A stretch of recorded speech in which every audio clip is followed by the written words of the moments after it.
আশা করছি সবাই ভালোই আছো। গতকালকে আমি তোমাদের একটা রুটিন দিয়েছিলাম, হ্যাঁ, যে প্রত্যেক সপ্তাহে কি কি বিষয় করানো হবে। সেখানে আমি তোমাদের দিয়েছিলাম সোমবার করা হবে বেসিক ইংলিশ লার্নিং, মঙ্গলবার pedagogy for all exams, Wednesday মানে বুধবার এসএলএসটি ইংলিশ এমসিকিউ দেওয়া হবে, থার্সডে এক্সেপশনাল ইংলিশ দেওয়া হবে, Friday guide for TET exam. তো আজকে হচ্ছে শুক্রবার। আজকে আমি তোমাদের আগামী যে টেট এক্সামটা হবে সেই এক্সামের ওপর 4টা পয়েন্ট তুলে ধরবো আমি তোমাদের, মানে গাইড হিসেবে, ঠিক আছে? তো দেখা যাক কী বলছে। ভিডিওটিতে শেষ পর্যন্ত থাকবে, একটু না হলেও নলেজ বাড়বে। প্রথমে দেখো, তোমাকে করতে হবে কি, ফাইন্ড ইয়োর উইক পয়েন্টস। এই জিনিসটা খুবই ইম্পর্টেন্ট যে কোনো এক্সামের জন্য। তো যেহেতু টেটের কথা বলছি, তাহলে টেটের ওপরেই বেশি জোর দিচ্ছি। তোমার উইক পয়েন্ট বলতে দেখো, টেট হয় 5টা বিষয়, হ্যাঁ। তো তোমার হয়তো 2টা বা 3টা স্ট্রং পয়েন্ট হতে পারে, তার মধ্যে 2টা বা 3টা উইক পয়েন্ট হতে পারে। উইক পয়েন্ট মানে উইক বিষয়। এবার দেখা গেলো কি তোমাকে পেডাগজি ভালো লাগছে না, হ্যাঁ, তাহলে তোমাকে আর দেখা গেলো কি ম্যাথামেটিক্স ভালো লাগছে না। এই দুটো দেখা গেলো তোমার উইক পয়েন্ট। তো তোমার উচিত হবে কি, এই দুটো উইক পয়েন্টে বেশি জোর দিতে হবে। এখনও আমাদের হাতে প্রায় 5 মাসের মতো সময় আছে। তাহলে আমার 5 মাস সময় আছে। আমি যদি দিনে 7 ঘন্টা করে পড়ি, তাহলে আমি উইক পয়েন্ট বিষয়গুলোতে আমি 2 ঘন্টা করে ওখানেই পড়ে নেবো। 2-4 ঘন্টা আমি ওই দুটো বিষয়ই পড়বো। তাহলে কী হবে, আমার যে উইক পয়েন্টটা আছে সেই উইক পয়েন্ট আর উইক পয়েন্ট থাকবে না, ঠিক আছে? উইক সাবজেক্টটাকে আমাকে স্ট্রং করতে হবে। তাহলে আমাদের ফার্স্ট টার্গেট হচ্ছে কি, আমার যে উইক পয়েন্ট আছে, উইক সাইডগুলি আছে, সেগুলো আমাকে আইডেন্টিফাই করতে হবে, উইক বিষয়গুলো আইডেন্টিফাই করতে হবে এবং ওইগুলোর ওপর আমাকে বেশি সময় দিতে হবে। নেক্সট দেখো, 2 নম্বর। 2 নম্বর বলছে let's take break from your strong subject.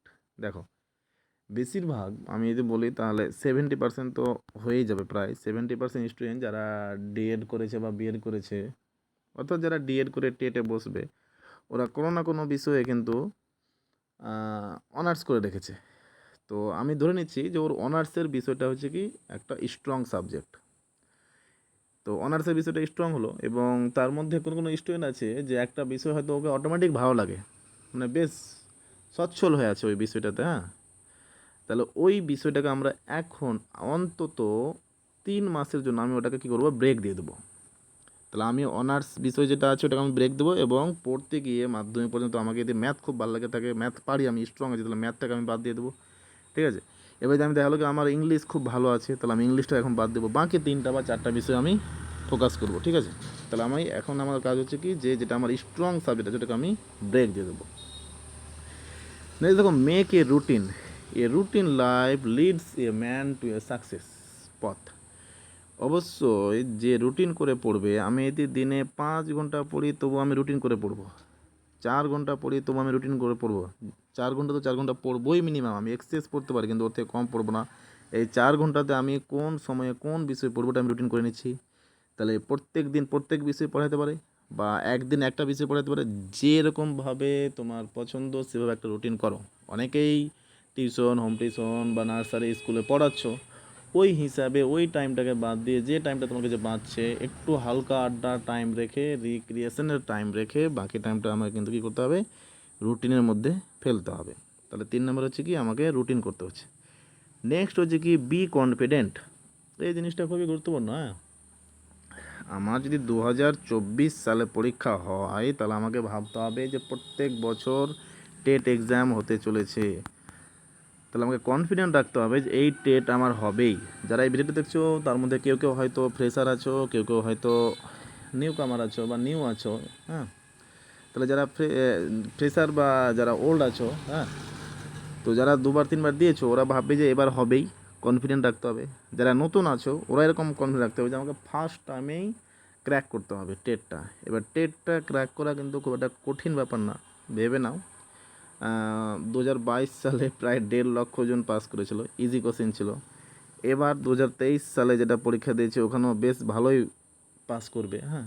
তো ভেবে নেবে যে মডারেট স্টুডেন্ট থেকে ভালো স্টুডেন্ট খুব একটু পরিশ্রম করলে কিন্তু পাস করে আছে, নিজের উপর কনফিডেন্ট রাখবে, হ্যাঁ।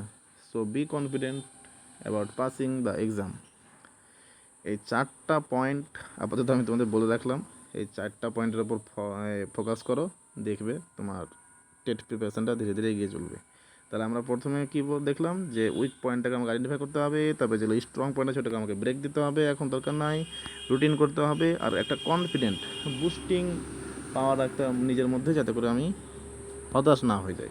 চাকরি হবে, পরীক্ষা হবে, এই জিনিসগুলো মাথায় রাখতে হবে। কে কীভাবে পাচ্ছে ওটা দেখলাম না, আমার হবে, আমি পাবো, আমি নেবো, এই জিনিসগুলো রাখতে হবে। ঠিক আছে, থ্যাংক ইউ।